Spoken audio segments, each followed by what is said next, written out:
Hello everyone. We are going to start with the basic concept of Excel. अच्छा देखिए, Excel आप में से काफ़ी सारे बच्चे ऐसे हैं जिनको पता भी नहीं होगा कि एक्सेल में क्या चीज़ें हैं क्या नहीं है। ठीक है, क्योंकि एक्सेल आप लोगों से ऐसी बात है, आपको कोई काम नहीं हुआ इससे पहले एक्सेल में, तो आप लोगों को पता भी नहीं होगा एक्सेल कैसे यूज़ करना है। तो सबसे पहले तो हम बिल्कुल ही बेसिक कॉन्सेप्ट पे चलेंगे कि जी एक्सेल में है क्या। ठीक है, स्प्रेडशीट के अंदर है क्या, क्योंकि बहुत सारे बच्चों को यही नहीं पता होता कि जी स्प्रेडशीट के अंदर जो है वो किस किस टाइप का मटेरियल मिलेगा, वर्ड है, क्या चीज़ है। तो सबसे पहले तो हम इसको ओपन करेंगे। अच्छा, कोशिश ये कीजिएगा कि जो भी एक्सेल का काम है वो प्लीज़ अपने मोबाइल फ़ोन्स पे मत कीजिएगा, इसको लैपटॉप पे कीजिएगा ताकि आपके लिए आसानी हो। एक्सेल लैपटॉप पे ज़्यादा बेहतर चलता है, मोबाइल्स पे चल जाता है, लेकिन ये है कि फंक्शनैलिटी जो है वो इसकी असल जो डिज़ाइन हुआ हुआ है, ये डिज़ाइन तो उसके लिए हुआ हुआ है। आई मीन आपके डेस्कटॉप पीसीज, लैपटॉप्स या माइक्रोसॉफ्ट के लिए डिज़ाइन हुआ हुआ है। बेसिक बेसिक बेहतर है कि हम वही यूज़ करें। ठीक है, सो हम सर्च, या तो आप स्टार्ट बटन पे जाके इसको सर्च आउट कर लें। माइक्रोसॉफ्ट कहीं पे आ रहा होगा, माइक्रोसॉफ्ट 2000 एंड ऑफिस 2016। नहीं, माइक्रोसॉफ्ट ऑफिस टूल्स, यार मैंने हमेशा एक्चुअली सर्च किया है। Okay fine, let's forget about it. यहाँ पे सर्च का बटन है, इसमें जाएं आप, यहाँ पे आप एक्सेल लिख लें तो आपके पास एक्सेल आ जाएगा। ठीक है, एक्सेल हमने ओपन कर लिया। मैंने हमेशा एक्चुअली इसको सर्च करके ही किया है इस लैपटॉप पे। तो मेरे पास ये वाला ऑप्शन आ रहा है। ठीक है, अब हो सकता है इसी तरीके से खुले, हो सकता है आप लोगों के पास जो वर्जन है, अगर पुराने वर्जन है तो वो डायरेक्टली खुल जाए। ठीक है, अच्छा अब इसमें आपने न्यू पे, या तो न्यू पे चले जाएं, या जो ब्लैंक वर्कबुक यहाँ पे दी हुई है आप यहाँ से भी स्टार्ट कर सकते हैं। यहाँ से करेंगे तो ये डायरेक्टली खुल जाएगा।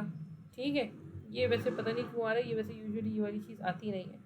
ठीक है, ये डायरेक्टली आ जाएगा। ठीक है, दूसरा ऑप्शन आपके पास क्या है कि आपने एक्सेल पे गए आप। ठीक है, आपने एक्सेल ओपन किया और एक्सेल ओपन करने के बाद आप ये न्यू पे जाएंगे तो भी आपके पास ब्लैंक वर्कबुक आएगी। ये आप वैसे भी खोल सकते हैं, अब आपके ऊपर है आप किस तरीके से खोलना चाह रहे हैं। ठीक है, तो ये एक्सेल की बेसिक वर्कशीट है। ठीक है, इसको वर्कशीट कहा जाता है। अब ये बिल्कुल वैसे ही है जैसे हमने बचपन में देखा था ना, मैथ्स की एक बुक, मैथ्स की एक कॉपी होती थी जिसमें खाने बने हुए होते थे, तो उस उन उन उन बॉक्सेस में हम चीज़ें लिख रहे होते थे। ये बिल्कुल उसी तरीके की चीज़ है। ठीक है, अच्छा अब इसमें मैं कुछ बेसिक चीज़ें बता दूं पहले। देखिए, ये जो है ना, ये बेसिकली आपकी कॉलम्स कहलाते हैं। ठीक है, कॉलम्स का मतलब है कॉलम्स। ठीक है, वर्टिकल में जितना भी है वो कॉलम है, और हॉरिजॉन्टल में जितनी भी चीज़ें हैं उनको हम रो कहते हैं। ठीक है, यानी अगर कोई मुझे बोले कि भाई सपोज अगर कोई मुझे बोले कि भाई ए टेन से लेके और A20, अब मुझे बताओ ये रो है कि कॉलम है। तो A10 से लेके A20 तक का मतलब है कि ये किसकी बात हो रही है, कॉलम की बात हो रही है। ठीक है, तो ये कॉलम है। और अगर कोई मुझे बोले A10 से लेके H10 तक, तो देखो A10 यहाँ से स्टार्ट होगा। ठीक है, और ये शिफ्ट दबा के मैं एरो से इसको ऑपरेट कर रहा हूँ, तो आप शिफ्ट दबाए रखना और राइट एरो जो है वो आप प्रेस करते जाइएगा। तो शिफ्ट और राइट एरो, तो ये मुझे A110 से लेके H10 तक जितनी भी चीज़ें हैं, सॉरी, A10 से लेके H10 तक जितनी भी चीज़ें हैं वो सारी की सारी मेरे रो में आ रही हैं। तो ये बेसिकली आपका रो होगा। ठीक है, let me try to switch off my WhatsApp here.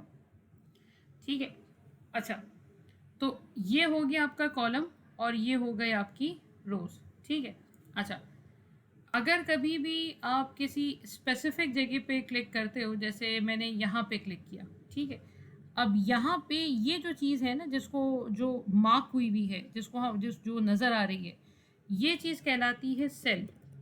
ठीक है, और जिस सेल पे हम काम कर रहे होते हैं उस सेल को हम कहते हैं कि ये मेरा एक्टिव सेल है। ठीक है, तो अगर कोई आपसे ये पूछे कि भाई सेल की डेफिनेशन क्या है, सेल क्या चीज़ है, तो सेल कुछ भी नहीं है, ये सिर्फ इंटरसेक्शन पॉइंट है रो और कॉलम का। ठीक है, अगर कोई मुझसे पूछे इस सेल का एड्रेस क्या है या इस सेल का नंबर क्या है, तो मैं कहूँगी कि देखो भाई इस सेल का नंबर है C7। ठीक है, row number, column number C, row number 7। और अगर आपको कभी खुद से, अगर आपको कभी नहीं समझ में आ रहा कि क्या इसका सेल नंबर है, तो आपको जिस भी सेल का नंबर चेक करना है आप उधर जाके क्लिक करें और ये देखें, मेरे कर्सर को फॉलो कीजिएगा, ये देखें, ये चीज़ आपको ये बता रही है कि ये आप G7 में खड़े हैं। ठीक है, इस चीज़ को हम ये जो G7 जहाँ पे लिखा है इसको हम कहते हैं एड्रेस बार। ठीक है, ये एड्रेस बार कहलाती है। यहाँ पे कोई भी कहीं पे भी आप जाके क्लिक कर दें तो वो आपको ये बता देगा कि आप किस एड्रेस पे खड़े हैं। ठीक है, अच्छा, उसके बाद अगर आपको ये चेक करना है, अच्छा अब सवाल ये पैदा होता है कि इसमें कितने सेल्स हैं। ठीक है, देखिए अगर मैं कंट्रोल दबा के राइट एरो दबाऊं तो हम इसके बिल्कुल आखिरी सेल पे आ जाएंगे। जो लास्ट इसका कॉलम है वो है XFD। ठीक है, तो ये अच्छा खासा, हमने अच्छे खासे कॉलम्स हैं इसमें। ठीक है, और उसी तरीके से कंट्रोल दबा के अगर मैं पेज डाउन का वो page down, I mean down की, या क्या कौन सा होता है, पेज अप पेज डाउन, जो डाउन एरो की जो होती है, अगर मैं उसको कंट्रोल दबा के वो प्रेस करूं तो ये मुझे बताएगा कि तकरीबन 1,48,576 के करीब इसमें कॉलम्स हैं। राइट, तो ये बेसिकली इसका एक आइडिया है कि जी इसमें कितने खाने हैं, इसमें बहुत सारे सेल्स हैं। ठीक है, अच्छा अगर मुझे कभी भी इसमें कोई फिगर्स एंटर करनी होती हैं तो कुछ भी नहीं करना, आपने बड़ा आसान रखा हुआ है एक्सेल ने इसको। आपको नंबर्स ऐड करने हैं, जैसे मुझे 540 लिखना है तो आपको फॉर एग्ज़ाम्पल आपको इस वाले सेल में 540 लिखना है तो आप यहाँ पे ले जाके क्लिक करें। ठीक है, यहाँ पे ले जाके क्लिक करें और आप इसमें लिख लें 540। ठीक है, फिर मुझे 780 लिखना है, फिर मुझे 530 लिखना है, तो जो भी लिखना है आप उसमें लिखते चले जाएं तो आपके पास नंबर्स आते चले जाएंगे। हम इसमें नंबर्स भी लिख सकते हैं और हम इसमें अल्फ़ाबेट्स भी लिख सकते हैं। ठीक है, अच्छा कुछ चीज़ें मैं आपको बेसिकली बता दूं, बेसिक कुछ चीज़ें हैं जो मैं क्लियर कर दूं इस वीडियो में, ताकि जो नेक्स्ट वीडियो आप स्टार्ट करेंगे तो उससे फिर आप लोगों को बेसिक फंक्शन समझ में आनी शुरू हो जाए। अगर मुझे इन सारी चीज़ों को सेव करना है, ठीक है, तो सेव कैसे होगा, हम फाइल पे जाएंगे, जस्ट मेरी की को ज़रा इस एरो को फॉलो कीजिएगा। हम फाइल पे जाके क्लिक करेंगे, फाइल में मेरे पास दो ऑप्शन आते हैं, एक आता है सेव का और एक मेरे पास ऑप्शन आता है सेव एज का। सेव और सेव एज में फ़र्क ये है कि अगर मैं सेव करूं तो वो इसी फाइल में मॉडिफिकेशन करके चीज़ों को सेव कर देगा।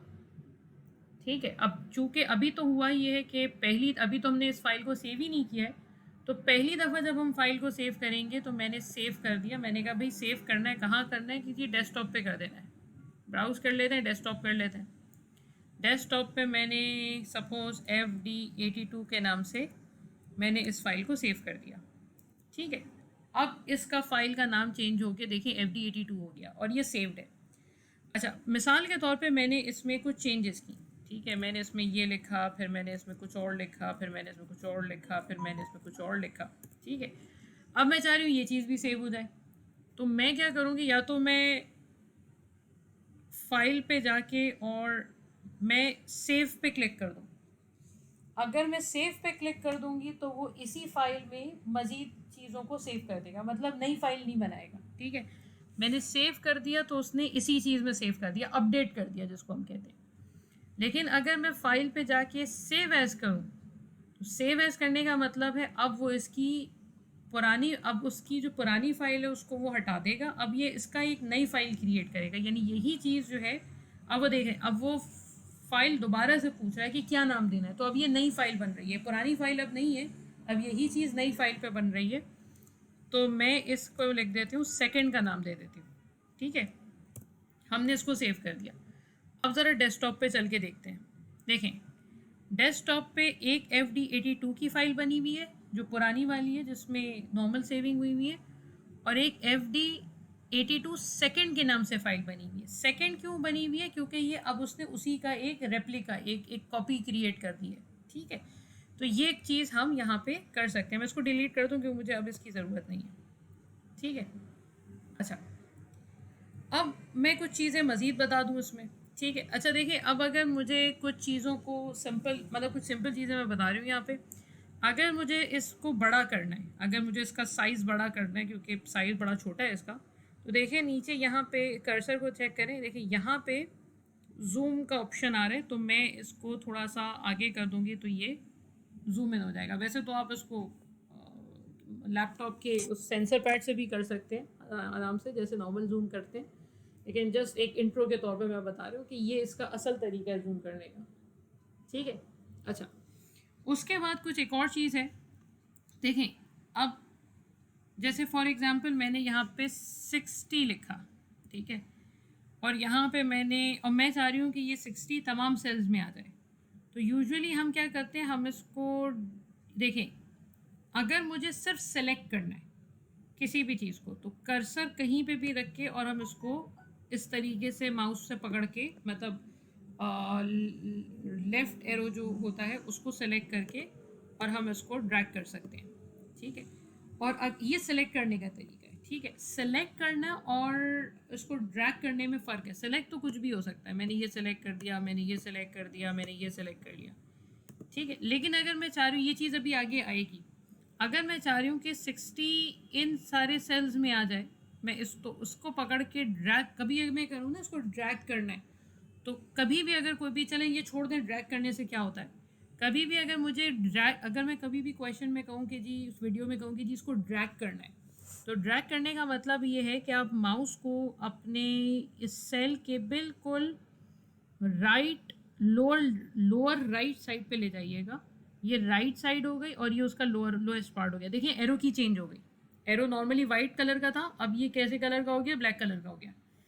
इसको हम सेलेक्ट करके, मतलब माउस या जो भी आप यूज़ कर रहे हो उसको प्रेस करके और हम नीचे ड्रैग डाउन करेंगे, ये ड्रैगिंग कहलाती है।